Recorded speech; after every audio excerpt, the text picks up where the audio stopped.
and watched it rise without him. The sun was just beginning to rise over the narrow streets of Eastwood, casting gold over crumbling bricks and broken sidewalks. The silence of dawn was broken by a sound that didn't belong. Two cries, sharp and desperate, echoing near an overflowing trash bin, and one stopped. In neighborhoods like this, pain was just another background noise. But that morning, something was different. In the shadows of a back alley stood a man, white tall, dressed in a crisp black shirt now wrinkled with sweat and fear. In his strong arms, two newborn baby girls squirmed and wailed, wrapped in white onesies. They were dark-skinned, innocent, and loud. The man's name was 𝙍𝙞𝙘𝙝, a millionaire real estate tycoon known for his luxury developments, magazine covers, and ice blue eyes that never blinked under pressure. But this morning, he was unraveling that he looked down at the babies, his lips curled in disbelief. "Not mine," he muttered, jaw clenched. This can't be happening." Behind him, an old sedan idled.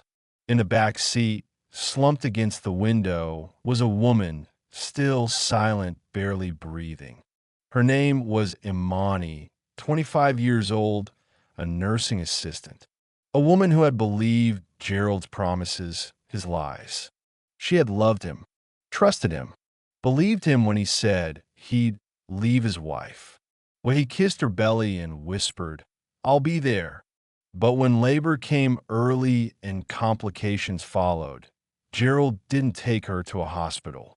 He took her across state lines to a hidden, run-down clinic. No records, no names. By the time the twins arrived, Imani was too weak to speak. She bled out. Alone, unheld, unnamed, Gerald stared at the girls. Their hair, their skin, their existence, proof of his betrayal. He was terrified of scandal, of investors, of losing everything. He made a choice. No funeral, no name, no goodbye, just silence and shadows. Under the cover of early morning, Gerald crept into the alleys of Eastwood and laid the infants beside a dumpster. Their cries pierced the cold air, raw, helpless. And then he walked away. 3 hours later, an elderly woman named Ruth Jenkins was on her way to the food pantry when she spotted something. Movement by the trash. She ran. 2 babies. Shivering. Abandoned. Still crying. She wrapped them in her coat and carried them home. Ruth had no riches, no children, barely enough to afford her medication. But from the moment she held them, they were hers. She named them Amara and Ava, twin stars born from darkness.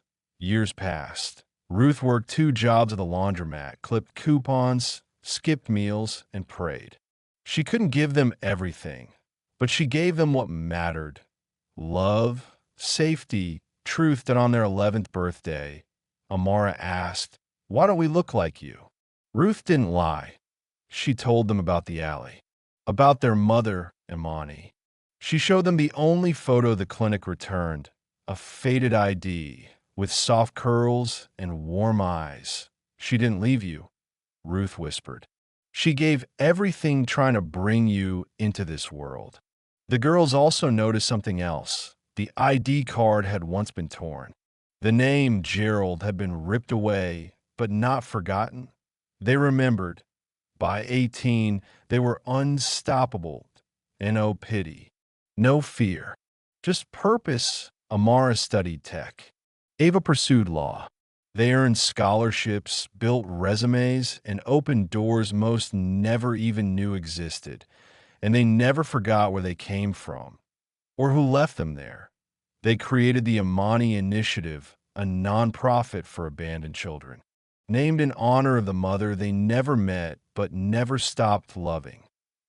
Present day, nearly 30 years later, they stood at the base of a private jet. Amara in an elegant white suit, Ava in royal purple. Two world-renowned businesswomen. Two powerful voices for justice. Photographers clicked. Reporters whispered. Guests turned to stare. Among them, near the edge of the tarmac, stood an older man with silver in his hair, 𝙍𝙞𝙘𝙝. His breath caught. The champagne flute in his hand trembled. There they were, his past. His shame. His daughters. They looked just like her. Like 𝙍𝙞𝙘𝙝. The fire in their eyes. The strength in their stance. Amara turned. Their eyes met. Time stopped. They walked toward him, slowly, deliberately. Regal. Calm. Unshaken. Mr. Kingston, Ava said, her voice smooth as silk. You look surprised. Gerald struggled to steady himself. I didn't think that we'd be alive. Amara finished for him. He didn't answer. We're not here for a scene, Ava added. We're guests. We earn our place.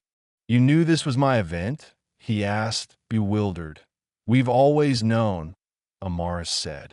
When we walked into Harvard, when Forbes called us for 30 under 30, when we launched the Amani initiative, we knew. He glanced at the crowd, pretending not to watch, panic rising. What do you want from me? Ava smiled. Nothing. We're already worth more than you, Amara added. And unlike you, we don't buy silence. Gerald looked away. The alley, the cries, the woman he left behind. It all came rushing back. You don't understand, he began. If people had known, my career, my family, you made a decision, Amara said, voice steady. Not for your future, but against ours. We were babies, Ava added. Your daughters. And you left us beside a trash can. Silence. And no excuse. No spin. No redemption. Then Amara pulled out something from her purse. A folded photo. The ID of Amani. Lovingly restored. She handed it to him. That Gerald's hand shook. He stared at the face he once swore he loved. I loved her, he whispered. No, Amara said. You used her. And when she died, you left us. Ava finished. He bowed his head. Then Amara looked him in the eyes. We forgive you. His head snapped up. You shouldn't. We forgive you, Ava repeated. Not because you deserve it, but because we deserve peace. We're not little girls anymore, Amara said. We are women, and we refuse to carry your shame any longer. They turned, hand in hand. Let's stay with you, Ava said. We're done carrying it. That night, as the sun dipped low over the airfield, Amara and Ava stood at the edge of the runway. You think he'll ever tell anyone? Ava asked.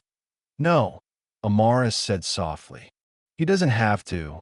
The truth's already out. A pause. You okay? Ava asked. I am now. They stood in silence, the wind lifting their hair. Two women, once discarded, now undeniable. And behind them, Gerald watched.